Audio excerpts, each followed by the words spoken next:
नमस्कार, आप देख रहे हैं सिटी पोस्ट लाइव और आपके साथ मैं हूं अंजलि राव। आपको बता दें, राष्ट्रीय लोक मोर्चा के राष्ट्रीय अध्यक्ष उपेंद्र कुशवाहा ने वाल्मीकि नगर में प्रेस कॉन्फ्रेंस कर देश में लंबित परिसीमन को बड़ा मुद्दा बताया। आपको बता दें, उन्होंने कहा कि जनसंख्या के हिसाब से बिहार की लोकसभा सीटें 40 से बढ़कर 60 होनी चाहिए, लेकिन डीलिमिटेशन नहीं होने से राज्य को नुकसान हो रहा है। वहीं कुशवाहा ने ऐलान किया कि 25 मई को शाहाबाद और 8 जून को मुजफ्फरपुर में रैली कर जनता को जागरूक किया जाएगा। साथ ही उन्होंने लोकसभा चुनाव में एनडीए के कुछ नेताओं पर भीतरघात का आरोप लगाते हुए 2025 विधानसभा चुनाव से पहले सतर्क रहने की बात कही। और क्या कुछ कह रहे हैं उपेंद्र कुशवाहा अपने इस पूरे बयान में, आप देखें वो वीडियो। सबसे पहले आप सभी लोगों का बहुत बहुत स्वागत है। आपको जानकारी पहले से भी है कि 3 दिनों तक मंथन हमने बिहार भर के महत्वपूर्ण साथियों के साथ वाल्मीकि नगर में किया है और उसमें मुख्य रूप से 2 एजेंडा पर हम लोगों ने चर्चा की है। एक जो हमारी पार्टी के पुराने मुद्दे हैं, कुछ नए मुद्दे हैं, सभी मुद्दों को जोड़कर हमने उस पर चर्चा की है और चर्चा करते हुए अंतिम रूप से हम लोगों ने 14 सूत्री प्रस्ताव वहां से पारित किया है। और दूसरा था विधानसभा का चुनाव जो बस कुछ ही महीनों के बाद बिहार में होने वाला है, उसके संदर्भ में चर्चा हुई कि कैसे मजबूती से उस चुनाव को जीता जा सके। यही 2 महत्वपूर्ण विषय थे जिस पर वहाँ मुख्य रूप से चर्चा हुई है। चर्चा के उपरांत जो मुद्दे हमारे हैं पहले से हैं ही, एक बड़ा मुद्दा भी जो पूरे देश के स्तर का मुद्दा है, लेकिन बिहार सहित जिन राज्यों का नुकसान हो रहा है पिछले 50 वर्षों से, जिस विषय के कारण उस विषय पर कहीं कोई चर्चा अभी नहीं दिख रही, और वह मुद्दा है डीलिमिटेशन का। डीलिमिटेशन एक्ट जो हमारे संविधान में शुरुआती दौर में दर्ज हुआ, उसके हिसाब से संविधान कहता है कि प्रत्येक 10 साल पे जनगणना और उसमें बढ़ी हुई आबादी के हिसाब से क्षेत्रों का निर्धारण, क्षेत्र मतलब लोकसभा या विभिन्न राज्यों में विधानसभा, उनका निर्धारण होना है और फिर उसके हिसाब से उसका विकेंद्रीकरण भी किस राज्य में कितनी संख्या लोकसभा क्षेत्रों की होगी या अलग अलग राज्यों में विधानसभा क्षेत्रों की होगी। शुरुआती दौर में 30 साल तक यह व्यवस्था चली संविधान के हिसाब से, 10-10 वर्ष पे करना था तो हुआ 1971 तक। बाद में होना था 10 साल के बाद, लेकिन उसी बीच आपातकाल का दौर आ गया और उस इमरजेंसी के दौरान, वह इमरजेंसी अपने आप में काला धब्बा आज़ाद भारत के हिंदुस्तान में था। इमरजेंसी के बाद देश भर के लोग खड़ा हुए उस इमरजेंसी के विरोध में, उस तानाशाही के विरोध में, और फिर काला धब्बा को धीरे धीरे धोने का, हटाने का प्रयास किया गया। लेकिन आज भी एक ब्लैक स्पॉट हमारे संविधान पर, हमारे देश के प्रजातंत्र पर जो इमरजेंसी के समय लाया गया था, उसका अभी भी अवशेष बरकरार है, जिसका नुकसान बिहार सहित कई राज्य हैं उनका बहुत ही नुकसान हो रहा है। नुकसान इस रूप में हो रहा है कि 1971 में जो जनसंख्या देश की थी, हमारी थी, राज्य की थी, उसके आधार पे अंतिम बार क्षेत्रों का निर्धारण हुआ।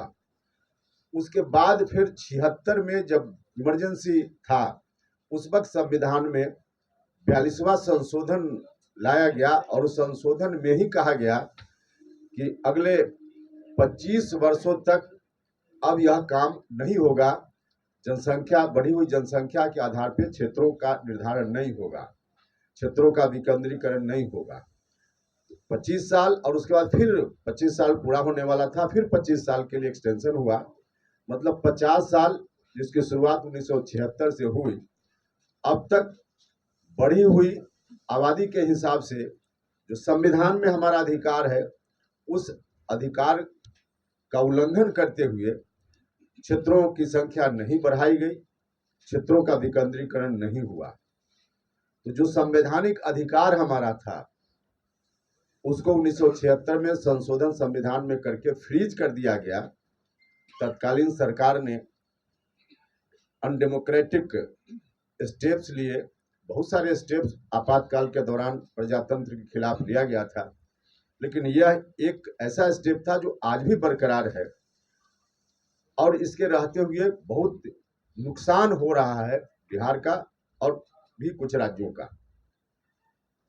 बढ़ी हुई संख्या के आधार पर क्षेत्रों का निर्धारण हमारा संवैधानिक अधिकार है और उस हिसाब से यदि संख्या 2011 में अंतिम बार जनगणना हुई है, उसी के आधार पर अगर क्षेत्रों की संख्या का निर्धारण हो तो लोकसभा में जहां अभी हमारे 40 एमपी बिहार से चुनकर जाते हैं, उनकी संख्या 60 से भी ज्यादा हो जाएगी और उसी तरह से विधानसभा में 243 लोग, उनकी संख्या भी काफी बढ़ जाएगी। उनकी संख्या बढ़ेगी तो जो शेड्यूल्ड कास्ट के लिए रिजर्वेशन है, जहां शेड्यूल्ड ट्राइब्स के लिए रिजर्वेशन है, उनकी संख्या भी बढ़ेगी। मतलब संख्या नहीं बढ़ाई जा रही है, डिलिमिटेशन नहीं हो रहा है, तो इसका नुकसान सामान्य वर्ग के लोगों को है, बिहार की जनता को है और अनुसूचित जाति अनुसूचित जनजाति को भी है। उनकी संख्या भी, उनका प्रतिनिधित्व भी नहीं हो पा रहा है जितना संविधान के हिसाब से होना चाहिए, चाहे पार्लियामेंट हो या विधानसभा हो।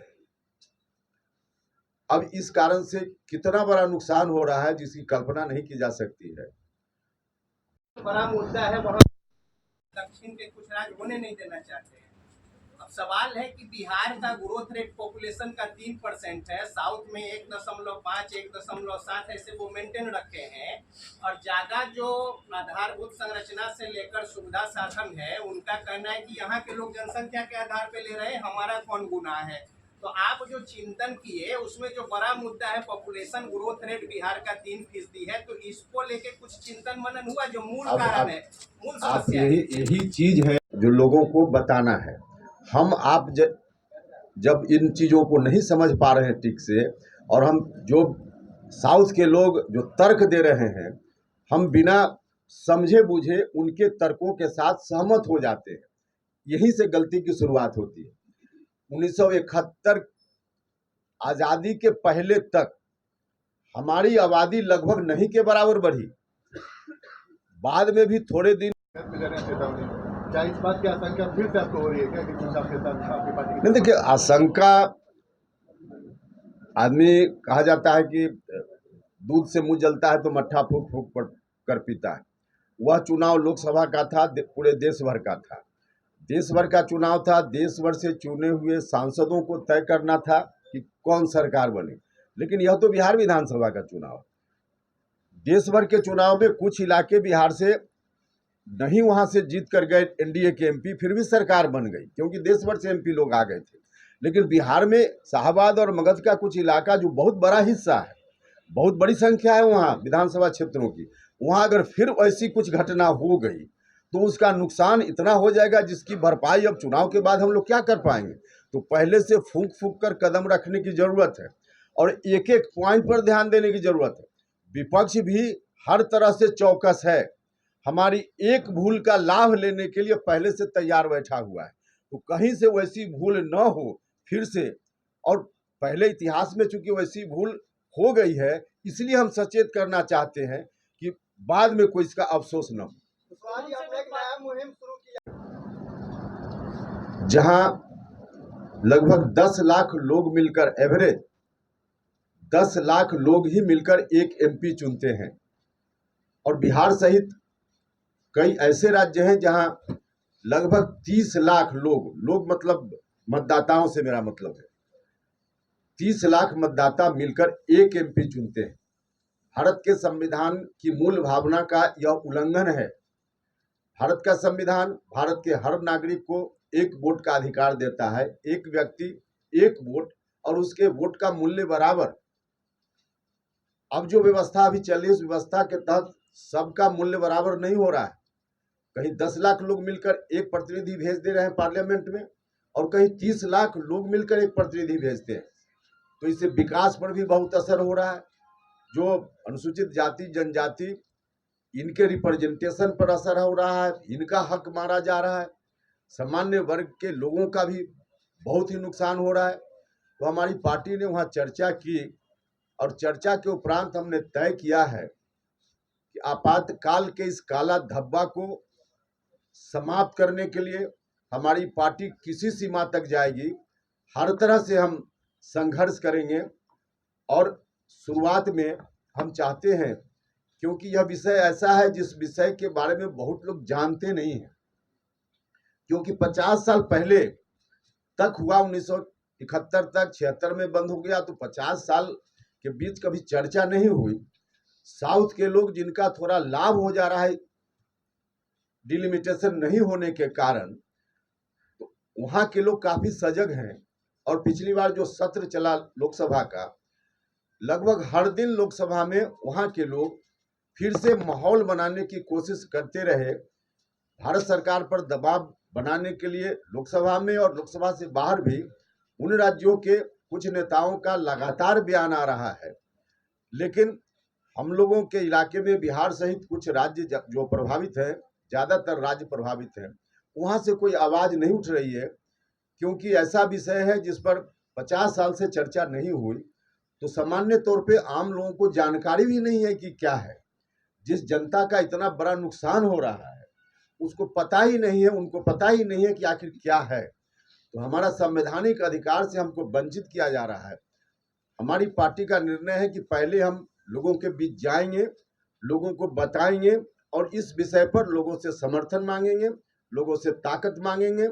और साउथ के कुछ लोग जो भारत सरकार पर दबाव बना रहे हैं उनको हम नाकाम करेंगे। बिहार और दूसरे अगल बगल के राज्य जिनका नुकसान हो रहा है, इनके साथ हो रहे अन्याय के खिलाफ हम लड़ेंगे और जनता के बीच हम जाएं। इस बात के लिए कुछ कार्यक्रम भी वहाँ शिविर में तय हुआ। कार्यक्रम है बिहार में कई जिलों को एक साथ मिलाकर के एक बड़ी रैली, अलग अलग जगह पर बड़ी बड़ी रैली करेंगे। जनता की भागीदारी उसमें होगी और रैली की तैयारी के सिलसिले में जो हमारे साथी जाएंगे गांव-गांव में, वहां भी जनता को अवेयर करेंगे इस विषय से। रैली में लोगों को इकट्ठा करके वहां इस विषय पर चर्चा करेंगे और आप लोगों से भी आग्रह है कि आप सब लोग भी इस विषय को जन जन तक पहुंचाइए, क्योंकि बिहार का भारी नुकसान है। यह आप सब लोगों से भी आग्रह है। और हमारी पार्टी का कार्यक्रम तो तय है, जिसके हिसाब से हम शुरुआत में 25 मई को पहली रैली हम करेंगे शाहबाद की धरती पर। हमने इस कैंपेन को नाम दिया है संवैधानिक अधिकार परिसीमन सुधार, क्योंकि हमारा संवैधानिक अधिकार है, परिसीमन होना चाहिए, नहीं हो रहा है। तो संवैधानिक अधिकार परिसीमन सुधार, यह हमारा कैंपेन का नाम है। और 25 मई से हम शाहबाद से शुरू करेंगे, वहाँ संवैधानिक अधिकार परिसीमन सुधार महारैली करेंगे शाहबाद के विक्रमगंज, रोहतास जिला के विक्रमगंज में, जहाँ चारों जिला के शाहबाद के लोग होंगे। और फिर दूसरा हम करेंगे मुजफ्फरपुर में 8 जून को, मुजफ्फरपुर में 8 जून को कार्यक्रम हम करेंगे। एक आप कह सकते हैं कि शाहबाद से क्यों शुरुआत कर रहे हैं। शाहबाद से शुरुआत करने के पीछे भी हमारा ध्येय है कि क्योंकि विधानसभा का चुनाव सामने है। पिछले विधानसभा में या अभी लोकसभा जो बीता, उस चुनाव में भी यही शाहबाद का इलाका है जहां विपक्ष को ज़्यादा सफलता मिल गई थी। और हम यूँ कहें कि विपक्ष को ज़्यादा सफलता मिल क्या गई थी, कुछ लोगों ने विपक्ष की झोली में जाकर लोकसभा की सीट डाल दी, इसलिए विपक्ष को लाभ वहाँ मिल गया था। वरना अंतिम चरण में जहाँ जहाँ मतदान हुआ वहाँ विपक्ष के लोग कहीं से इस मजबूती में नहीं थे, आज भी नहीं है। लेकिन कुछ लोग जो एनडीए के अंदर ही उन लोगों ने प्रधानमंत्री जी की बातों का उल्लंघन किया, माननीय गृह मंत्री जी की बातों का उल्लंघन किया, भारतीय जनता पार्टी के राष्ट्रीय अध्यक्ष की बातों का, माननीय मुख्यमंत्री जी की बातों का उल्लंघन किया। वैसे लोग जिन लोगों ने साथ रहकर और हमारे प्रधानमंत्री जी, मुख्यमंत्री जी, इन सब लोगों की बातों की अवहेलना की है, अगर यही रवैया आगे रहा तो बहुत नुकसान हो सकता है विधानसभा के चुनाव में, और इस नुकसान को हम नहीं होने देना चाहते हैं। इसलिए अभी से हम सब लोगों को सचेत करना चाहते हैं, एनडीए गठबंधन के सभी दलों को, कि कुछ लोग अब अंदर में ही अपने पैर में खुद ही कुल्हाड़ी मारने के लिए, जैसा कि लोगों ने किया और विपक्ष को मौका दे दिया, वरना विपक्ष कहीं से उस स्थिति में था ही नहीं, आज भी नहीं है, तो फिर लोग कुछ उस तरह की बात करके मौका न दे दें। इसलिए हमारी कोशिश है कि वैसी स्थिति नहीं आए। तो हम शाहाबाद को हमने पहले इस कार्यक्रम के लिए चुना है। इसके पीछे भी यही मकसद है कि उन इलाकों में, शाहाबाद में और मगध के इलाके में, हम इस बार फिर से लोकसभा चुनाव की तरफ विपक्ष की झोली में नहीं जा